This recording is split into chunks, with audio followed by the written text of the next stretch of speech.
Je vais commencer en vous disant qu'à cause de ce qu'on vit en ce moment, qui est une situation précaire pour beaucoup d'entre nous, il y a 1 million d'enfants, en fait, qui dépendent des écoles pour manger, pour avoir des repas. En ce moment, à cause de la COVID-19, les écoles sont fermées, donc ces enfants-là se retrouvent en insécurité alimentaire.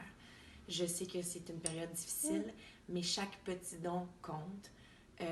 Donc, je vous invite à aller faire un don sur le breakfastclubcanada.org ou sinon, vous pouvez texter club à 20222 20222.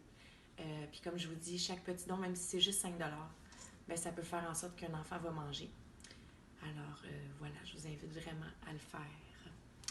Aujourd'hui, je vais vous lire Le Grand Antonio. C'est un monsieur que j'ai connu, pas personnellement, mais que je voyais souvent au coin de la rue Mont-Royal et Saint-Denis, sur un banc. Alors voilà, je vais vous lire cette histoire-là. Le Grand Antonio.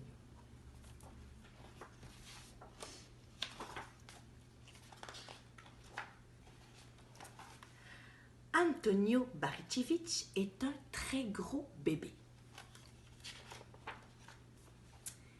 Le voici à 12 ans en Yougoslavie, où il est né. Il peut déraciner des arbres avec son cou, sans les mains.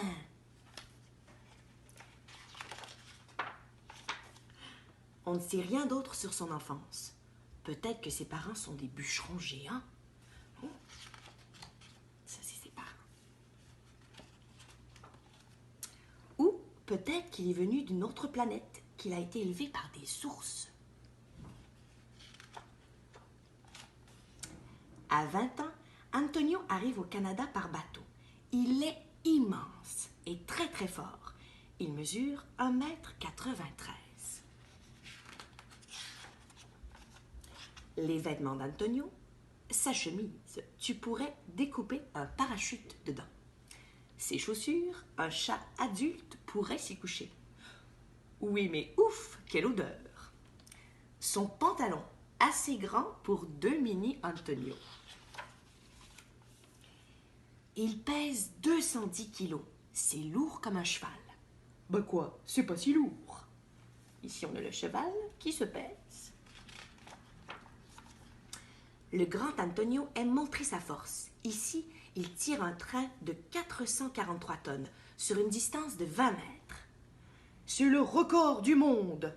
Et ici, 4 autobus remplis de passagers. Le grand Antonio aime vraiment beaucoup tirer des autobus.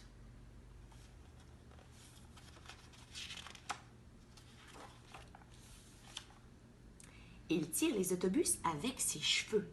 Il porte 2 tresses épaisses comme des bras qui traînent par terre. J'ai les tresses les plus longues du monde. Peut-être qu'avec ses antennes, il communique avec les extraterrestres qui lui ont donné sa force. Oui, oui, oui, oui, oui, oui, oui, oui, oui. Oui, oui, oui, oui, oui, oui, oui. Ça, c'est les extraterrestres qui lui répondent.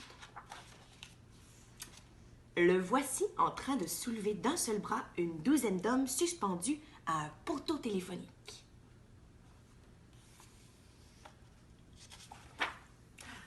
Voici d'autres trucs que le grand Antonio aime. S'habiller en tuxedo. Je suis l'homme le plus fort et le plus élégant du monde. Chanter des airs d'opéra italien. Bella ciccone un angelo. Et par-dessus tout, faire de la lutte. Il fait le tour du monde et se bat contre des champions japonais. 10 lutteurs en même temps. Contre 2 camions. Brrr. Et même une fois contre un ours. Ce soir, en primeur, Antonio contre l'ours. Donc, regarde ici, il se bat contre l'ours.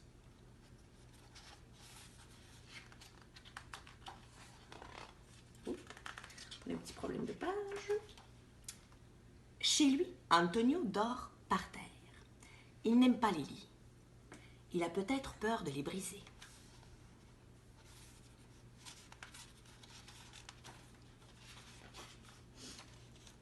De toute façon, après une peine d'amour qui l'a laissé triste, Antonio ne passe presque presque plus de temps chez lui. Il est presque toujours dehors.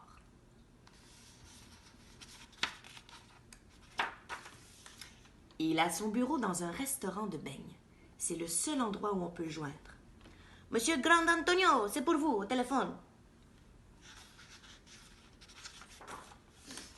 Le Grand Antonio est souvent entouré d'enfants. Il les fait tournoyer dans les airs, accrochés à ses cheveux. Il est un gigantesque manège humain. À sa mort, les gens déposent une montagne de fleurs sur le banc préféré d'Antonio, au restaurant de beignes. Antonio est la superstar des hommes forts de Montréal. C'est fini. Puis ici, on a une photo du vrai Antonio. Voilà.